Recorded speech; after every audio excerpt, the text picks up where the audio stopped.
सबसे पहले तो आप सभी को होली की बहुत बहुत शुभकामनाएं।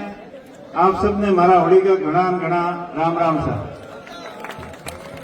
सनावड़ा का जो गैर नृत्य है वो वास्तव में विश्व प्रसिद्ध गैर नृत्य है। इस मेले का भव्य आयोजन आप सभी ग्रामवासी मिलकर करते हैं और आज ही नहीं सैकड़ों सालों से इस भव्य प्रोग्राम का आयोजन इस गांव के ग्रामवासी करते आ रहे हैं। अभी खियाराम जी ने विस्तृत बताया कि गैर का महत्व और कैसे ये परंपरा शुरू हुई, पूरा आपको बताया और आपने आपकी कड़ी मेहनत से इस परंपरा को आप लोगों ने जीवित रखा।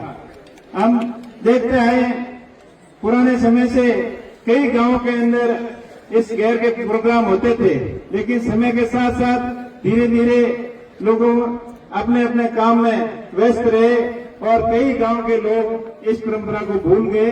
लेकिन आप धन्य हो सनावड़ा के लोग कि इस भव्य परंपरा को आपने जीवित रखा और मारवाड़ की और धार की पहचान विश्व पटल पर आपने रखी और इस नृत्य को विश्व पटल पर आपने प्रसिद्ध किया। बाहर भी आपने शानदार प्रोग्राम कराए और मेरी हार्दिक इच्छा है कि ये परंपरा सदियों तक आगे तक चलती रहे और आसपास के सभी लोग एक जगह आकर बड़े भव्य मेले के रूप में इस परंपरा को अपनाते रहे।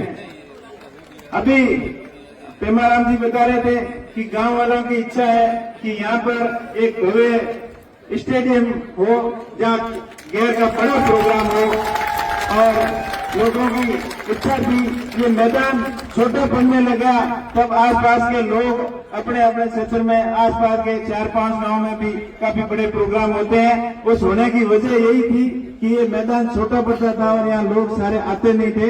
तो मेरी इच्छा है कि आप गांव सरपंच साहब को मैं कहूंगा, गंगा देवी जी को, कि आप जमीन की बड़ी व्यवस्था करें। मैं भारत सरकार के पर्यटक एवं संस्कृति मंत्रालय द्वारा विशेष बजट लाकर इस भव्य परंपरा को जीवित रखने के लिए एक भव्य स्टेडियम बनाने का पूरा प्रयास करूंगा। लेकिन इसमें आप लोगों का सहयोग बहुत जरूरी है।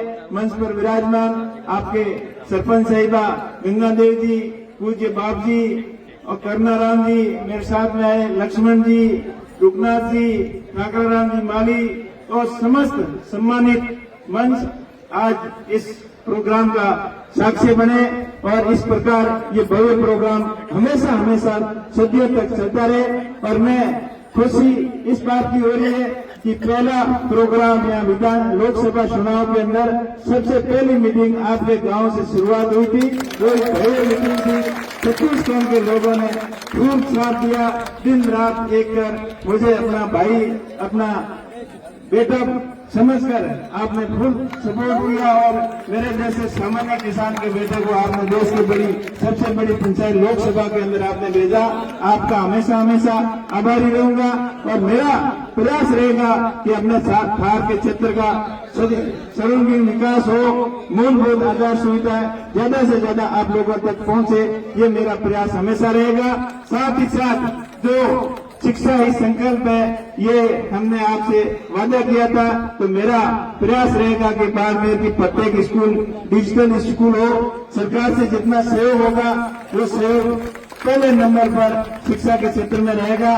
और आप लोगों से भी मैं अपील करता हूं इस भव्य प्रोग्राम के माध्यम से, जो इस प्रोग्राम के अंदर आ नहीं पाए या इस मंच के माध्यम से अपने प्रदेशों में बैठे लोग भी जो अलग अलग क्षेत्र के अंदर व्यवसाय कर रहे हैं, उन सबसे अपील करूंगा कि अपने सामर्थ्य अनुसार अपनी अपनी स्कूल के अंदर मेरा स्कूल डिजिटल स्कूल इस मन के अंदर भावना रखें और अपने अपने स्कूल को डिजिटल बनाने का पूरा सहयोग करें।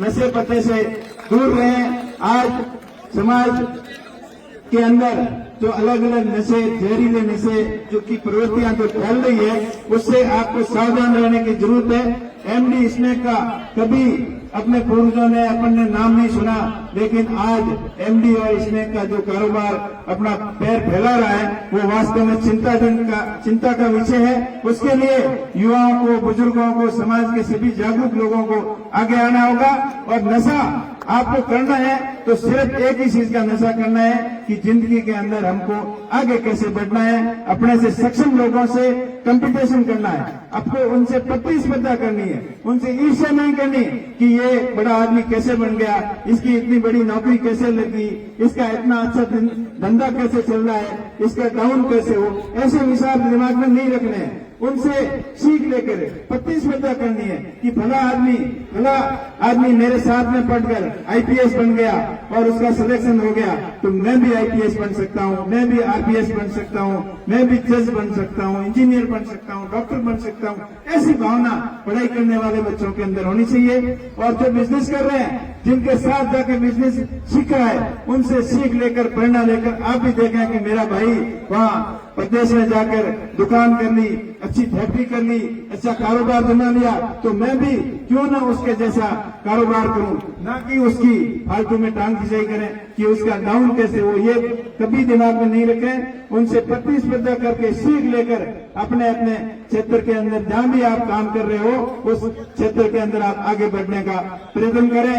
और जिस प्रकार ये होली एक संदेश है कि अच्छाई की जीत हमेशा होती है, सच्चाई की जीत हमेशा होती है, बुराइयों का अंत और अच्छाई की जीत का प्रतीक है ये त्योहार। इस त्योहार से हमें ये प्रेरणा लेनी चाहिए कि इस त्योहार के अंदर एक साल के अंदर अपने जितने भी बुरे काम किए जाने अनजाने में होंगे उनसे उनका पश्चाताप करके और आगे आने वाले समय में अच्छी प्रेरणा लेकर आप आगे बढ़े।